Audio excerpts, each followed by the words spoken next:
ओम शांति। 29 मार्च 2024 की साकार मुरली से होमवर्क।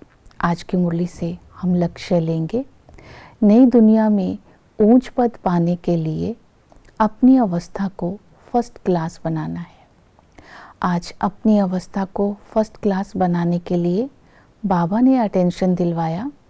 संग से अपनी संभाल करनी है, ड्रामा का राज बुद्धि में रखना है, बाप की याद में रहना है, विचार सागर मंथन करना है और सेवा में बिजी रहना है, चक्कर बुद्धि में फिराते रहना है। तो इस तरह अपने अंदर चिंतन करते रहेंगे तो अवस्था फर्स्ट क्लास रहेगी। पहली, जैसे बाबा ने कहा, संग से संभाल करनी है, तो अपना संग अच्छी पढ़ाई करने वालों के साथ रखना है, अच्छी धारणा करने वालों के साथ रखना है।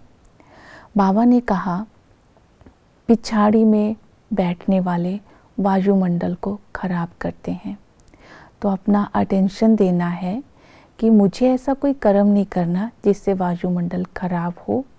बाबा ने कहा, गुटखा नहीं खाना, अर्थात बुद्धि को नहीं भटकाना, पर चिंतन पर दर्शन करते बुद्धि भटकती है, व्यर्थ चलता है, उसको बोलते हैं गुटखा खाना। फिर बाबा ने कहा, फंक नहीं होना, अर्थात माया के वश होकर के बाप को फारकती नहीं देना। फिर बाबा ने कहा, किसी भी बात में संशय नहीं लाना।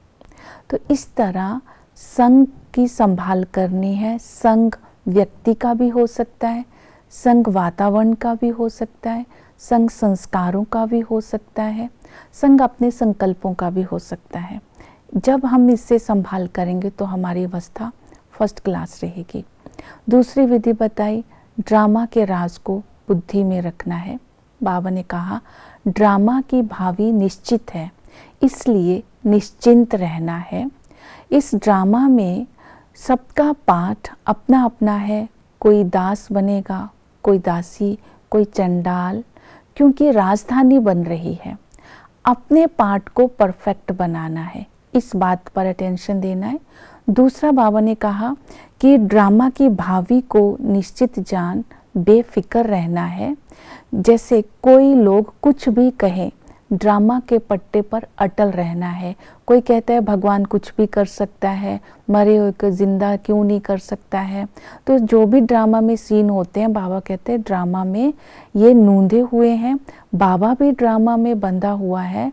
जैसे कोई बांधेलियाँ होती हैं, उनके पर अत्याचार होते हैं, तो बाबा कहते हैं ड्रामा की भावी है। तो बाबा भी ड्रामा के अंदर ही सब कुछ करता है। तो इसलिए हमें ड्रामा पर निश्चय रख करके बेफिक्र रहना है, अचल अडोल रहना है, निश्चिंत रहना है। तीसरी विधि बताई, अपनी अवस्था को फर्स्ट क्लास बनाना है। सवेरे सवेरे एकांत में बैठ विचार सागर मंथन करना है और अपने को आत्मा समझ बाप को याद करना है। विचार सागर मंथन क्या करना है? बाबा ने कहा, जो समझाने वाले होंगे उनके अंदर टॉपिक के ऊपर चिंतन चलेगा, टॉपिक निकालेंगे, नए नए जो भाषण के हैं वो पॉइंट्स निकालेंगे और बाप समान मुझे 100% कैसे बनना है इसके ऊपर चिंतन करेंगे। बाबा ने कहा कि आप इस पर चिंतन करेंगे कि सबसे ऊंच बाप है, उसके बाद इस दुनिया में सबसे ऊंच नई दुनिया में लक्ष्मी नारायण है। आज की डेट में उनके केवल चित्र ही रह गए हैं। तो इसके ऊपर विचार सागर मंथन करना है, परम धाम के बारे में जानना है, मूल वतन के बारे में चिंतन करना, परमात्मा के बारे में और नई दुनिया के बारे में। और याद करने की विधि क्या बताई? अपने को आत्मा समझ बाप को याद करना, क्योंकि संगम पर हमें ऊंच सुप्रीम बाप मिला है, सुप्रीम शिक्षक मिला है, सुप्रीम सतगुरु मिला है। सुप्रीम जो बाप मिला है वो बाप सर्वशक्तिमान है। उस सर्वशक्तिमान से हमें सर्व शक्तियों का वर्षा मिला है। इन सर्व शक्तियों के वर्षे को समय प्रमाण हमें यूज करके शक्तियों का सहयोग लेते रहना है। और हमें सुप्रीम शिक्षक मिला है। ये शिक्षक हमें ऐसी पढ़ाई पढ़ाते हैं जिससे हम भविष्य में लक्ष्मी नारायण बनते हैं। इस पढ़ाई में किताब की कोई दरकार नहीं है, ये पढ़ाई ओरली पढ़ाई जाती है। पढ़ाई पढ़ने के लिए ऐसे बैठना है कि किसी के अंग के साथ अंग ना लगे। तो पढ़ाई भी पढ़नी है और इसमें हमें विशेष अटेंशन देना है कि पढ़ाई को मिस नहीं करना है। और फिर सतगुरु हमें पावन बनाते हैं। बाबा ने कहा सतो प्रधान बने बिना तुम वापिस नहीं जा सकते हैं। तो वो सबकी सद्गति करते हैं और बुद्धि में विचार सागर मंथन करते समय चक्र को फिराते रहेंगे, क्योंकि बाबा ने ड्रामा के आदि मध्य अंत का राज समझाया है। उसको समझ करके समझाएंगे तो अवस्था बहुत फर्स्ट क्लास रहेगी। आदि में जब सतयुग था तो वहाँ ना कोई जज था, ना चोर था और ना वहाँ कोई किसी को दुख देता था, ना कोई वहाँ जेल थी, सब सतो प्रधान थे। मध्य में जब आते हैं, भक्ति करते हैं, परमात्मा को भूलने के कारण चट खाते में चले जाते हैं।